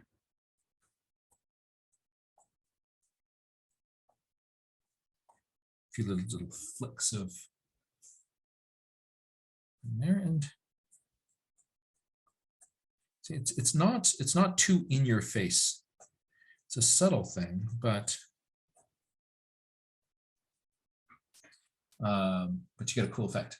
And then again, stop before you overwork it.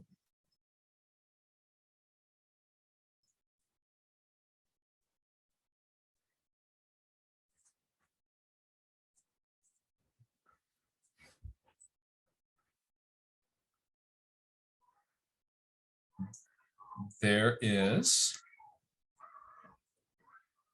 I don't know if you can hear, but in the background, my daughters are being dinosaurs and chasing each other around the yard. So listen very carefully. It might come through the Zoom mic. Here we go.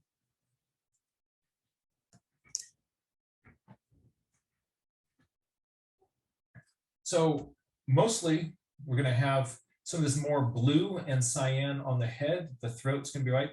The body, the challenge with drawing the bodies of these birds is to make it more gray than blue. So think of it as a gray bird with a touch of blue, not a blue bird that is kind of gray. Otherwise, it'll end up, you're going to reach for those blue pencils and it's going to look like a bluebird, not a Pinyon Jay.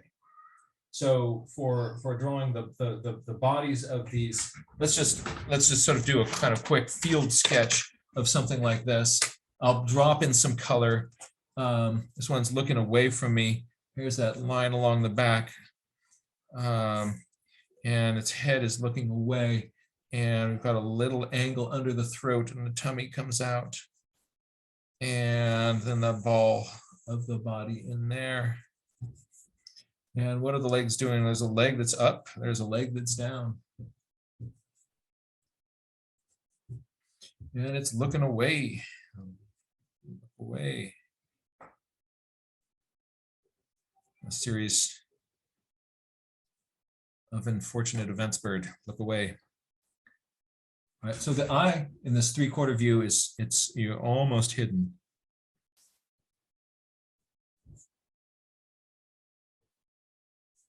This is going to be a faster drawing because it's a small one. I'm just sort of imagining kind of more of the field sketch vibe.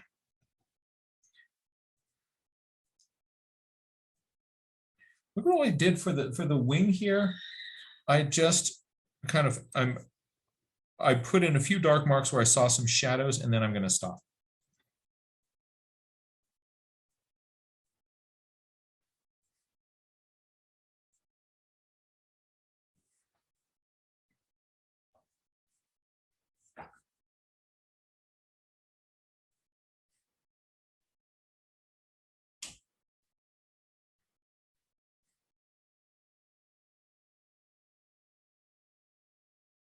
Some cool little juniper action going on here.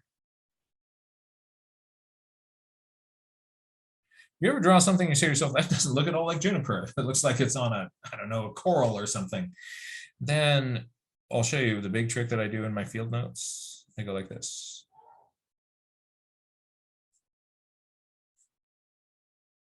Ooh, you see that? You just write juniper, you draw a line to it, and all of a sudden everybody goes like, oh, it's juniper.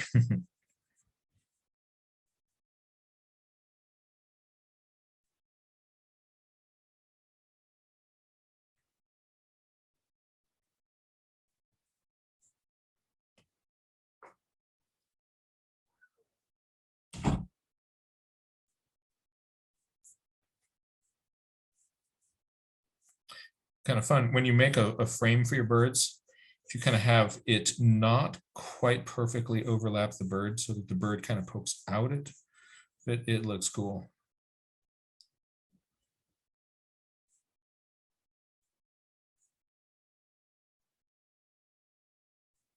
All right, so let's put some gray in on this little bird here.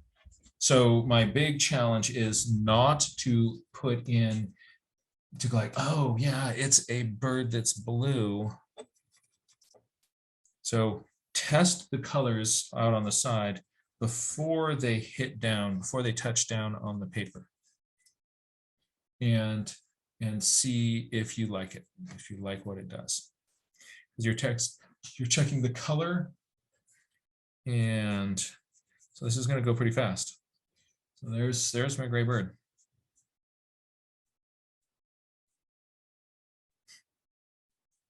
And I'm done. Okay, we'll put some blue. I'm going to get a little bit of cyan, and I'm just going to put a blotch in there. I'm going to throw some blue in there. I'm going to put some blue in there. And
I want just a touch more cyan up there in the face, don't I?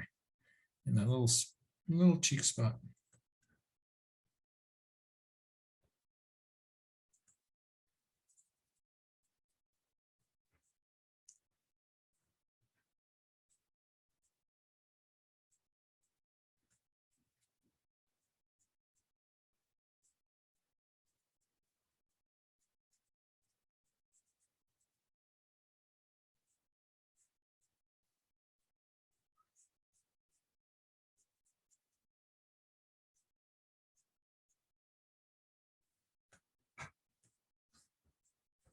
Not a very big drawing. There's my pencil for comparison.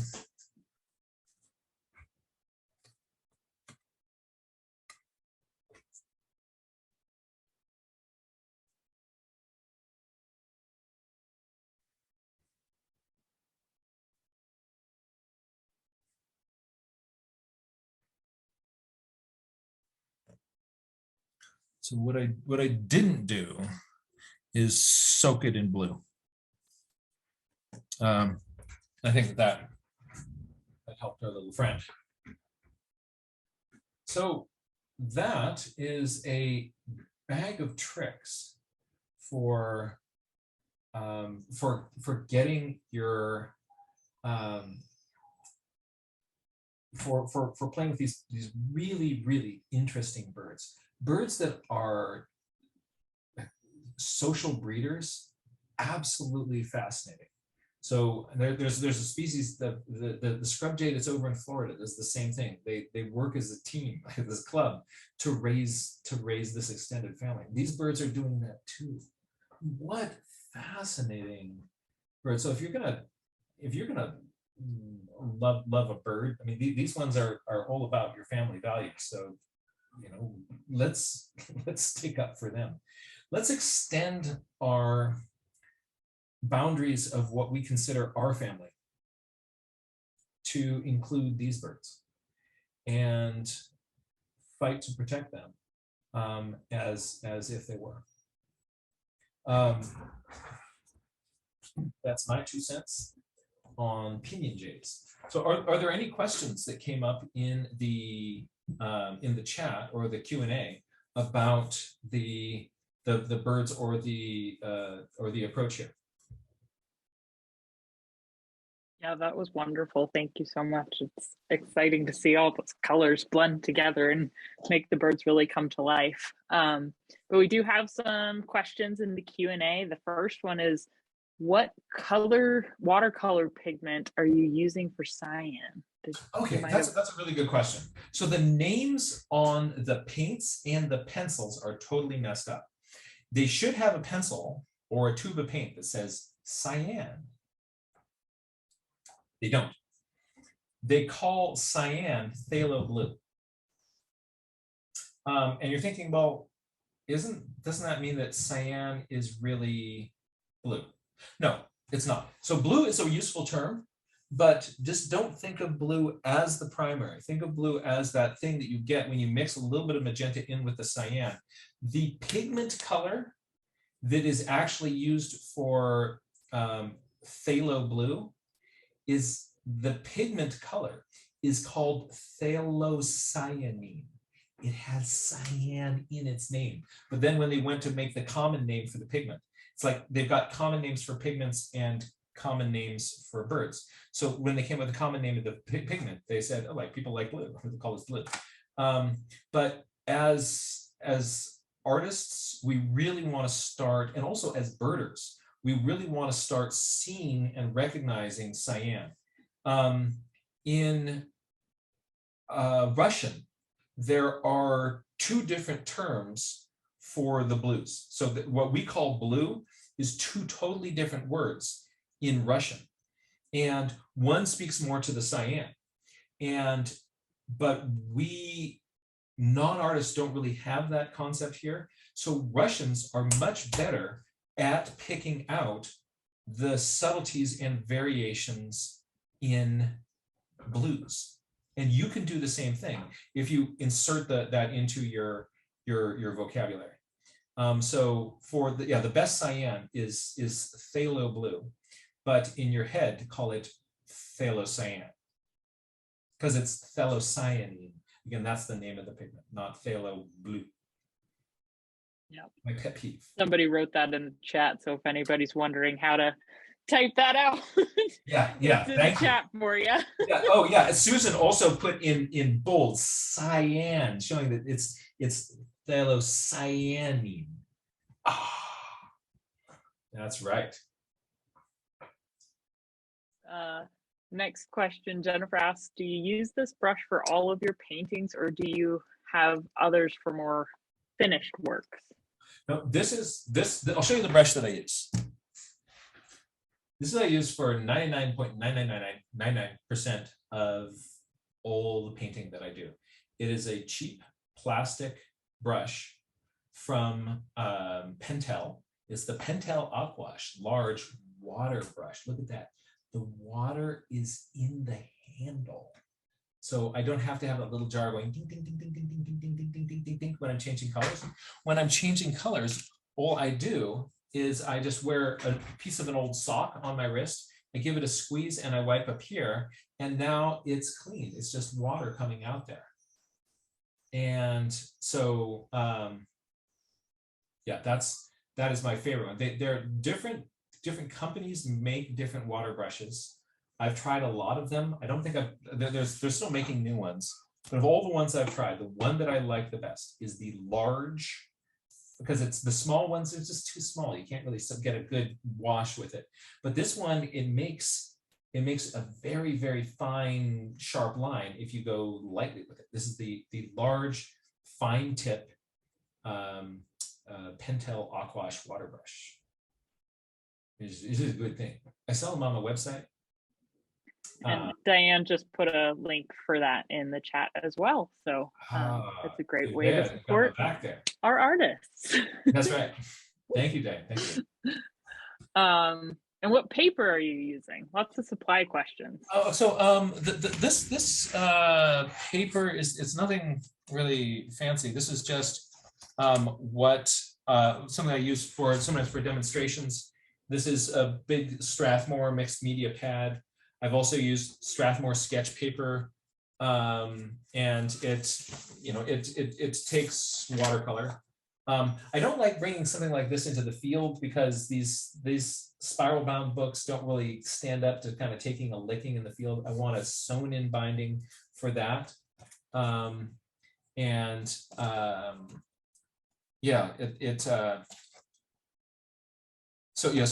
for this, this is the Strathmore mixed media pad. I mean, great for practicing on, but again, I wouldn't bring that into the field. I want for the field, I really would like to have something that has a sewn in binding, because then you can also sit on your sketchbook during lunch. Jack, don't you have your own specially designed journal for field drawing? Yes, but I thought that would sort of look too much like a plug, but since you asked, hold on.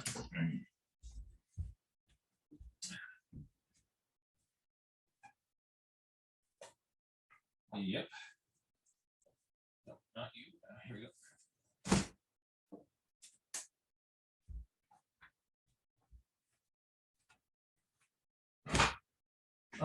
So this is a sewn in binding book that I created because it's got a bunch of features that I like. So it's got white toned paper. It's got white paper. It also has and it takes watercolor perfectly well. It also has a section in the back of toned paper. Right, and with toned paper, it's like white paper, but it's toned. So that means you can put white down on it and it pops. It's really fun. And then in the back of that, I have a bunch of drawing and sketching and journaling tips.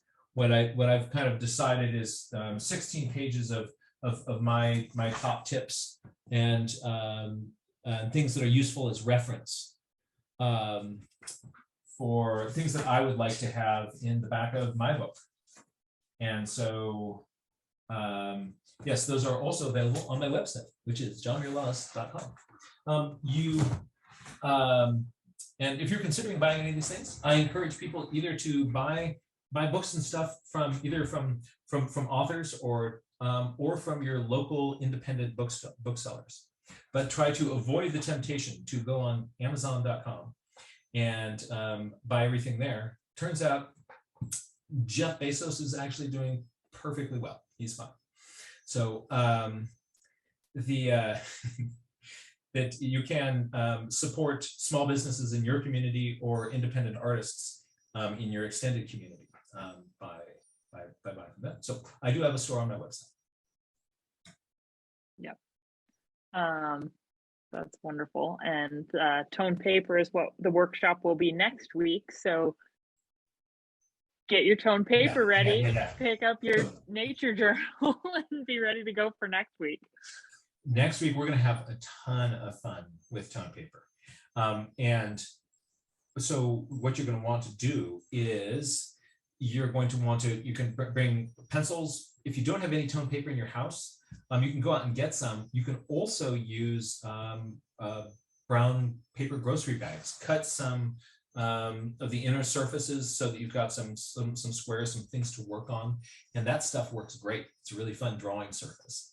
It's not archival, which means over time it will, you know how an old paper bag starts to kind of crumble.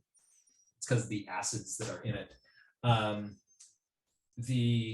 But you also are going to want to bring with you either, if you have white paint, like gouache, that's great. The easiest way to do it though is to just get yourself a white colored pencil. This is a white Prismacolor colored pencil. If you've got one of these, you're gonna be like, I love drawing on colored pencil, on colored paper. It's gonna be really fun. Well, that ties really well into our next question, which is how do you decide between a white colored pencil versus white colored watercolor? Oh, this is easier. The white colored watercolor can be more opaque. This is sometimes not really like, boom. Like if I wanted to, I could take enough. So, and I wouldn't use white watercolor. I would use white gouache. So gouache is like, what's gouache? Well, I'm glad you asked. Gouache is it's a kind of opaque paint that works very much like watercolor. It's water soluble, so you can dilute it.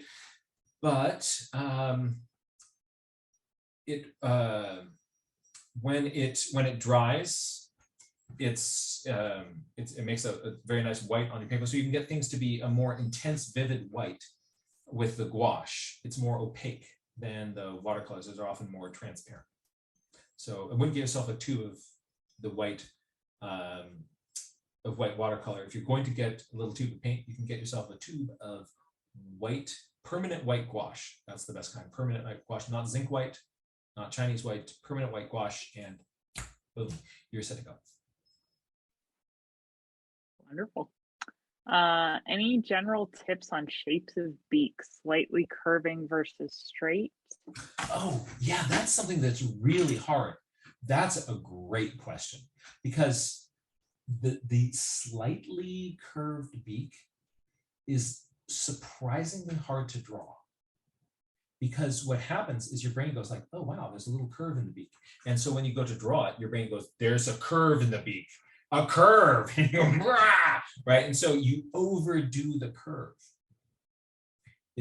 So what I do is, hold on a second. We'll jump back to this view.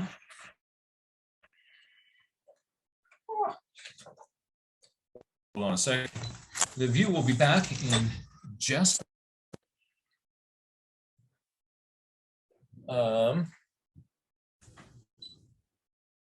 and start video. Aha, there it is. I knew it'd be back. So if I'm drawing something with a gentle curve on the beak, this is hard to do, because what your brain wants to do is go like that. That's what you want, and you kind of end up with this thing that sort of looks like a sad toucan. Right. So the secret that I have to do that is you draw a bird with a straight beak, and then you put a slight little bend in it. And then you can turn that into a slightly curved beak. Very often there's more of the curve towards the tip.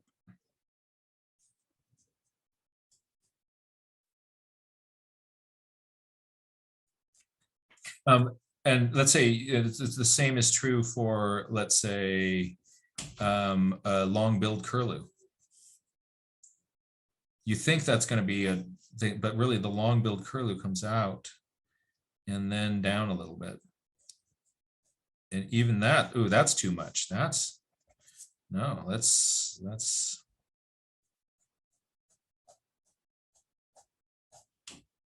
maybe it's more whimrally.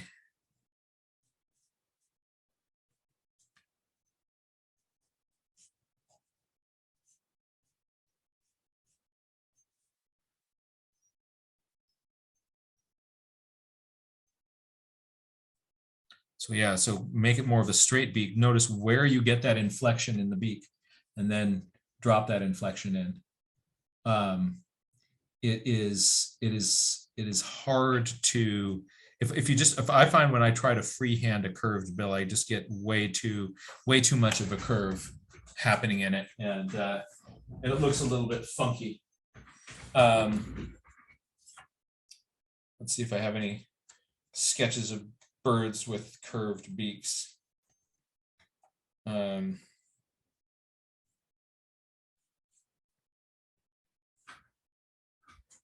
Yeah, here are some toucans that when I first looked at it, I thought, oh, curved. But then I realized in order to draw it, what you needed to do was to have a thing that went out really straight, and then the top had more of a curve. And so the bottom is really coming in straight. The top I would put, but notice how, you know, that much of the beak, this part here is looking really, really straight. It's just that the little bit of the curve happens in there. Right? So right in here, I get this bit of a curve. Anybody else have a curved beak? Who's got a curved beak? Slight curve in this bird's beak. Slight curve. And I find I have a hard time just drawing a little curve. Great question. That's great, thanks. We have some gratitude, somebody who just got blue pencils from you and is grateful for them. And then Anel asked, I came into the workshop halfway through, so apologize if this was already answered.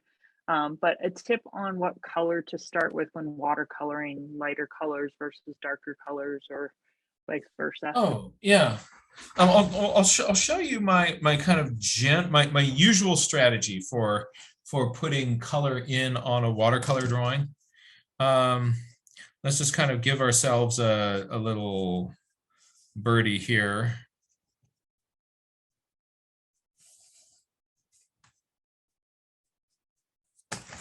And then we'll turn it into a watercolor drawing.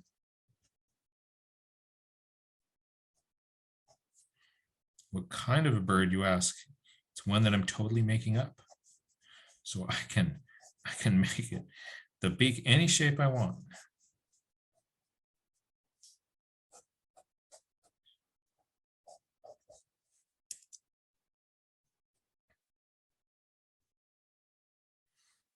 But this one's going to have kind of a dark head, dark back, a lighter chest, maybe white rump.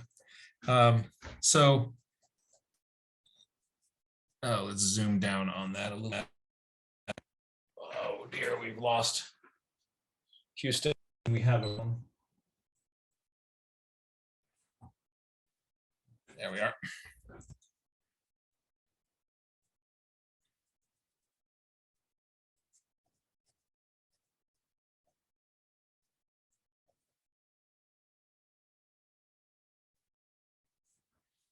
Right, so here's a little bird. My general strategy when I don't like that beak shape. I think I want to make this more of a warbler.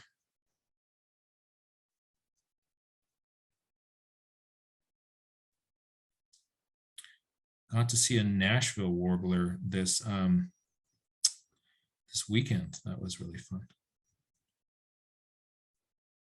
All right, so here's my little friend. Say hello to my little friend. And what I like to do, if I were to kind of have a general flow of my drawings, this is a gray color made by Daniel Smith called Shadow Violet. And what I'll do is I will sort of make a sort of light mixture of the Shadow Violet, sort of a purplish gray. It's gray, but it's kind of purplish. And what I'll usually do is first thing I do is I put in the shadow with that.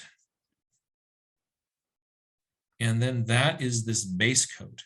I find that if I put shadows in later on in a drawing, then if I have any details that are put in, the shadows get consumed or the sort of obliterated by the other colors, or they will, if I've got details and kind of neat colors, they'll get all messed up when I add the shadow in over them.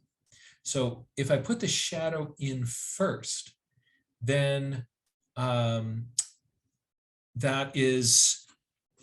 then I'm able to just kind of, I've got my basic scaffold of my drawing, and then I'm going to tint it with various other colors. So let's say this bird. Now I've misplaced my sock. My kingdom for my sock. I'll just use the one that's on my foot. No, let's say that this bird has a let's make this sort of like a morning warbler color pattern. You've got yellow breast, dark hood, and then sort of olivey green back. Once I've got my shadows down here, look at how, does a morning warbler have white undertail coverts or yellow? I think they're yellow. I don't remember. I'm going to put yellow in on this one. So I'm kind of mixing up what color yellow I want. But what I can do is I can just come along and paint over that entire thing. And now that purplish gray works really, really well with all sorts of colors. Now there's this greenish on the back. I'm going to kind of mix up some dull green and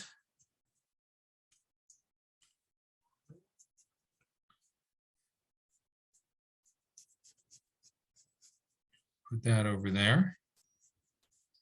I'm just putting that on top of, also on top of that on top of the shadow color, maybe a little bit darker in the wings.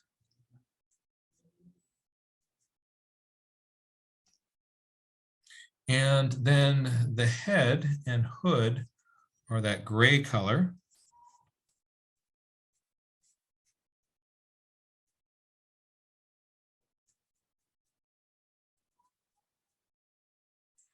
And then it can go right over the shadow as well. There'll be a few little black eye accents around the eye and face.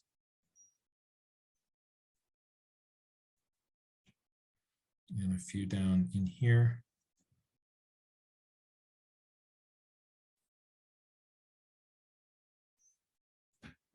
And it does a, so it's, I generally go from, I first put in my shadow and then I go from lighter colors to darker colors. There's sort of a general order of operations.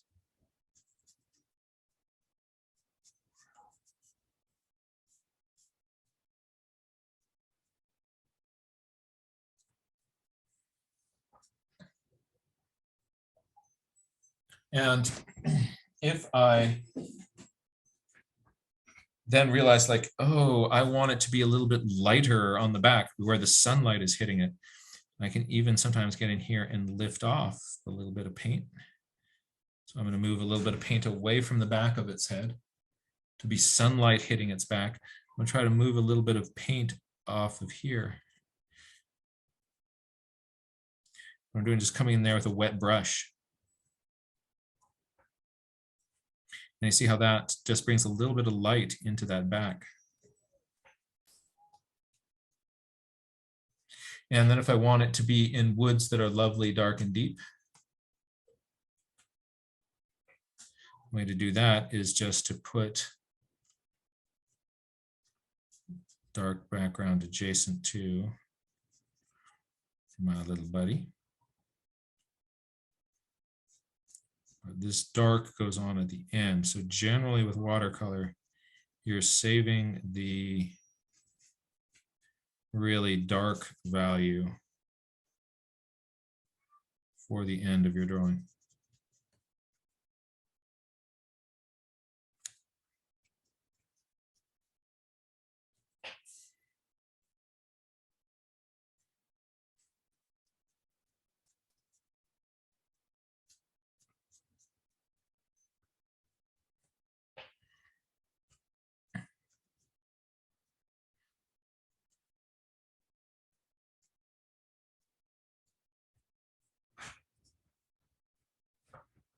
Sweet. That would be my general flow. So if I made a little chart of order of operations, it would be, I would first do my pencil, and then I would come across with a shadow, and then I'm going to build up my colors starting lighter and ending with darker values.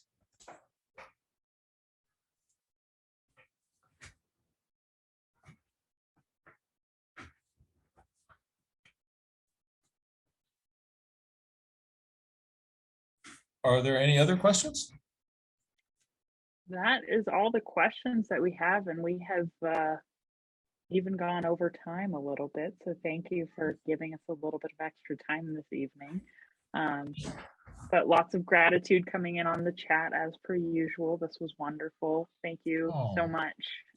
Thank you for presenting tonight. And folks, again, please join us next week for Tone Paper. If you've missed any of the series, check out our YouTube channel. And like I said, this will be posted hopefully later this week. So if you missed anything or want to remember something, it will be there and available for you.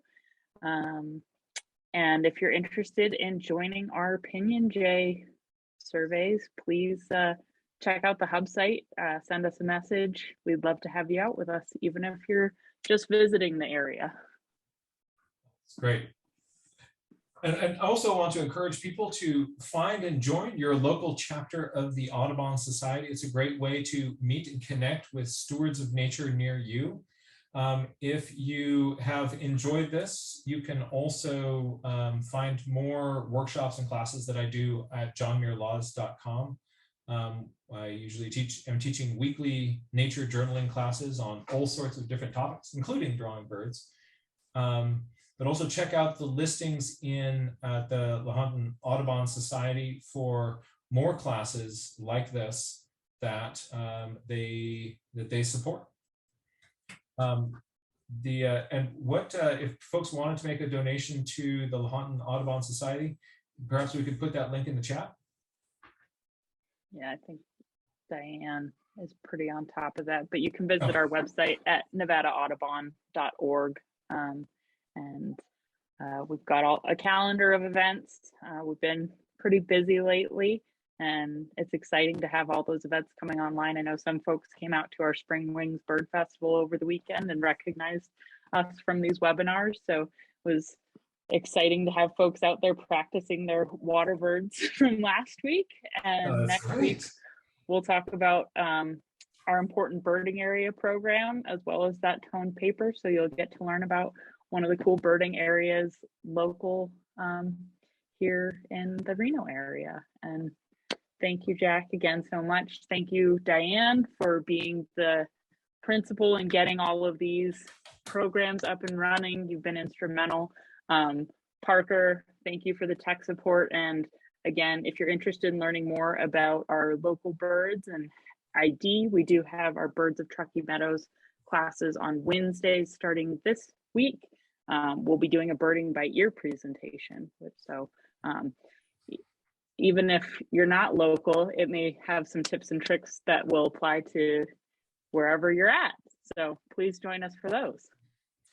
Mad shout out to Ashok Khosla, Vivek Kenzode, Jeff Bleem, Martin Myers, Ben Sonnenberg, and Diane Wong Kuhn for letting us use photographs from their collections in this presentation. Yes. Thank you, everyone, and have a great night. We'll see you next week. Bye, everybody. Thanks for being here.